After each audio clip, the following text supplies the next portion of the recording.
Another day, another ride. So good morning, kung naghahanap ka ng scooter or kino-consider mong bumili ng Suzuki Bergman Street 125, pag-usapan natin ang pros and cons.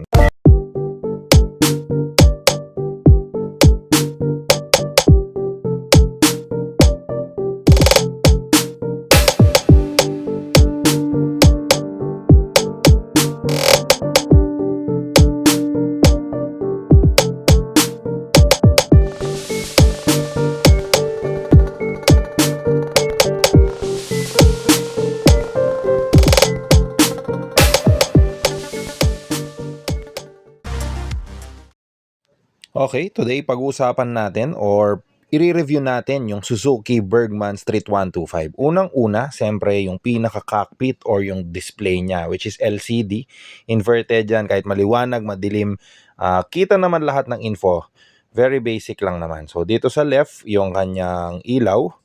Meron siyang para sa hazard and meron kang sa right yung kanyang kill switch.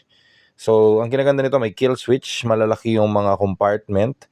Meron sa left, meron sa right. Meron tayong charging port dito na may ilaw para makita nyo rin kung pag madilim, yung mga phone nyo or kung ano man kinabit nyo dyan. Kasyang-kasya yung iPhone and yung wallet nyo dun sa closed na lalagyan or compartment. Dito, meron tayong 21.5 liters na underseat storage or capacity. Napakalaki niyan, kasyang-kasya yung helmet. And itong gloss na part niya, hindi ko masyadong trip kasi medyo nagagasgas, pero napaka-aesthetic or basta napakaganda nung look niya, bagay na bagay. Meron tayong mga logo ng Bergman Street, kabilang side dyan. And very basic lang naman yung muffler. Pinag-iisipan ko pa to kung i-upgrade natin since meron siya nakadikit na auto sensor. Tapos, yan. So, yan yung Suzuki Bergman Street 125. Actually, medyo pinangarap ko to bago yung Fascio. And pag-usapan natin later on sa video kung bakit mas maganda ang Suzuki Bergman kesa sa Yamaha Fascio. So, yan yung pinaka-look niya. Meron kayong, of course, yung gulay board na napaka-sulit gamitin. So, pang daily. Yan. Actually, gustong-gusto ko yung look niya. Nung nabili ko is parang may hawig siya sa PCX. Kaya yun, yung pinakalaki niya. Maliban dun sa mags, of course. May iba-ibang color nga pala to. So, ito yung parang grayish blue. Merong white, merong black, and merong red. So, lahat ng Suzuki Bergman na 125 is 2023 model. Ibang-iba year lang na release pero walang pagkakaiba yan. Pare-pareho lahat ng 2023 to 2025. Ang naiba lang is yung 2022 pababa. Yun yung mga makikita nyo sa marketplace na medyo mababa na yung price kasi yun yung version 1. So what we have here is the version 2. Ito yung merong kill switch sa side stand. And ang cash price nito is nag-i-start ng 84,900 sa mga kasa. Merong iba nasa 83,500. Depende sa magiging kasa or mapagbibilihan nyo or sa location, of course. Tara, pag-usapan natin yung pros and cons. Let's go for the first ride.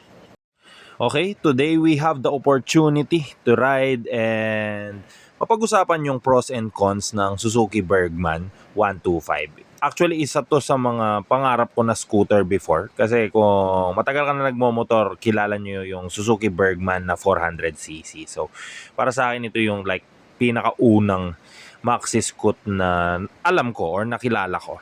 So, medyo may parang history or parang may dati gusto ko magkaganito. So, actually, bago ako bumili ng Fascio, gusto ko na tong Bergman Street 125. So, yun. First na napansin ko with the Suzuki Bergman is kahit na maliit yung mags niya, which is 12 sa harap, 10 sa likod, is mas malakas yung torque niya. Hindi ko sinasabi na mas mabilis kasi yung top speed niya, ganun din lang yung tinakbo. Pareho naman doon sa Fascio na nagna 90 plus. Pero yung initial torque niya, pag bibirit ka, pag mag-overtake ka, pag kailangan mo bigla ng power, malayo siya doon sa Fascio. Parang tame yung Fascio. Ito medyo nandun agad yung hatak. More on nandun siya sa parang Honda Click. Ganon yung takbo niya. Pero Pag-uusapan natin mamaya bakit may pagkakaiba siya doon sa Honda Click or yung kasali doon sa mga cons niya or disadvantages. Now, aside from the power, siyempre napaka-komportable kasi malambot yung upuan. Hindi ko sasabihin na grippy yung stock seats kasi medyo dumudulas. Pero super yung foot peg na nakaslant niya na part. Kala ko dati additional features lang yon for additional comfort ng rider, which is correct. Pero grabe pala yung tulong pag nagra-ride ka na ng malalayo and twisties. Nai-stable ka niya dun sa motor. Iba yung, alam yun ng mga naka-PCX or naka-Bergman. So yung mga nakapag-try na, alam nyo kung gaano ka useful pala yon. So dati kala ko ano lang na forma-forma lang na ganun naka-position yung mga rider. Hindi pala. Very useful pala yung foot peg na yon. Of course, another pro niya is Japan to.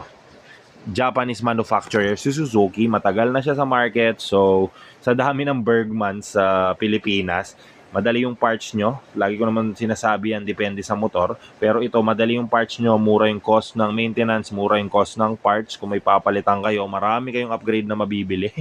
Super sa online. And yan, kasi dahil nga sikat yung Suzuki Bergman 125. Another pro niya para sa akin is maliban doon sa price ng mga maintenance, ganon, yung price niya from brand new compared sa mga iba like Click, Fascio, Giorno, medyo nandun siya sa murang side. Pare-pareho lang naman silang 125cc, pare-pareho naman silang may gulay board, pare-pareho naman malaki yung compartment. May mga USB charger. Siguro may ibang motor na mas mataas yung specs, pero kung magde-daily ride ka kasi and pang weekends na pasyal mo, hindi mo naman kailangan din lahat yun. May combi or CBS naman to or yung combi brake system.